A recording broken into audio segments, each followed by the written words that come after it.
When you look at yourself in the mirror, what do you see? Is it gyno, a big belly, maybe small legs?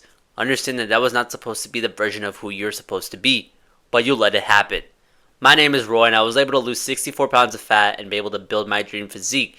And in this video, I'm going to show you how you could do the same. Let me ask you a question.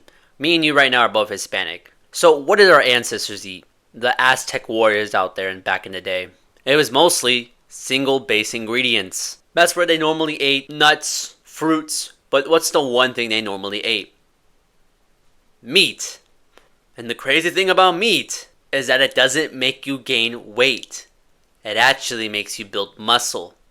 That's why ground beef, ribeye, sirloins, these are all superior food tier lists and neutrally dense base foods. You could also eat eggs, chicken, turkey, pork. These are all still going to be very beneficial and neutrally dense and still build muscle and make you lose fat as well. If you're growing up in a Hispanic household, we both know how difficult it is when your mother is cooking you a bunch of rice and beans because that's all we could really afford, and tortilla as well.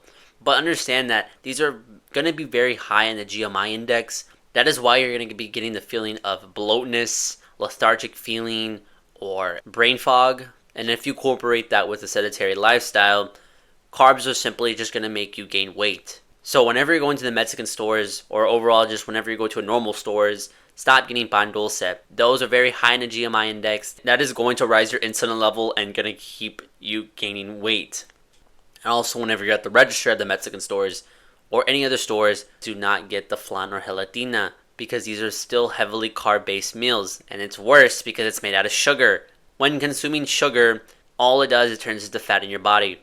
Your body was never supposed to eat sugar in general. So how about those weaklings out there in the world that need something to satisfy their sweet tooth? This is where you're going to start opting for fruit.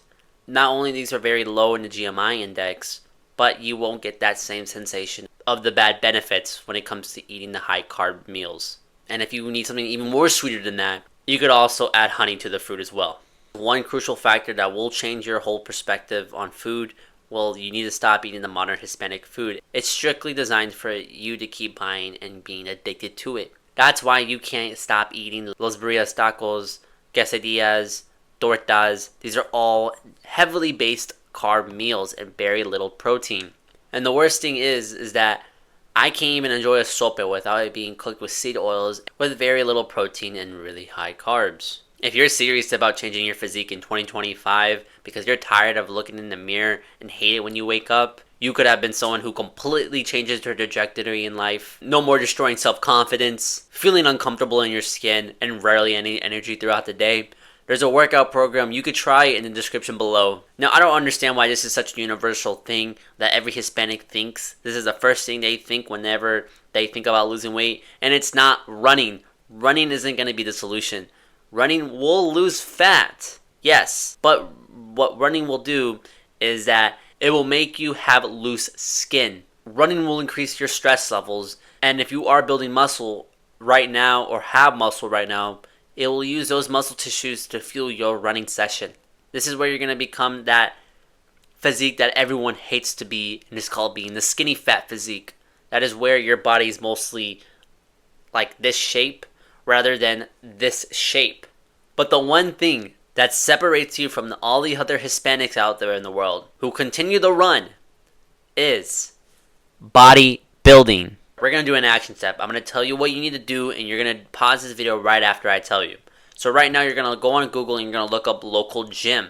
This is going to be the closest one around you. Or if you want to have friends that are Hispanic, you could also go to PF, Planet Fitness. Sign up with your card details. This is where a lot of people stop. This is where a lot of people will think about it, or there's too much friction when it comes to registering for the gym. You clicked on this video because you hate how you look in yourself in the mirror. You're tired of pulling your shirt whenever you're taking family photos. You're tired of your nipples pointing out in every shirt. You're tired of just feeling so heavy and out of breath with everything. This is the one thing that separates you from the other obese Hispanic people. So stop being a pussy and sign up. So when you set up your membership and go there today, this is where you're going to start revolving your whole life to the gym.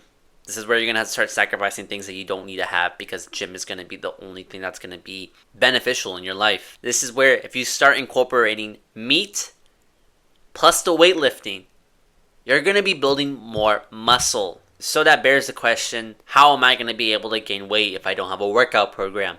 Well, you're on Instagram all the time, so you could look up a fitness influencer and follow their workout program and see what they eat in the day and what supplements they take. You could also build your own interest in this, where you take your own supplements, you eat single base ingredients, and follow whatever workout plan that you like to have that feels comfortable and easy to do.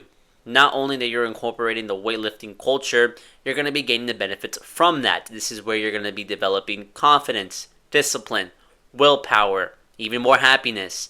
And the one benefit that helped me is attraction from women. Understand that women love men who are fit and have muscle. If you have muscle, they're going to feel more secured and dominant by you. So let's say you have a girlfriend, they'll feel more secured and safety around you. And that is something that they primarily need for their life. So I hope this helps. I wish someone told me this advice when I started my fitness journey. I used to have a lot of failures throughout this whole time. So put down the fork and go lift those weights, brother. And I'll see you soon.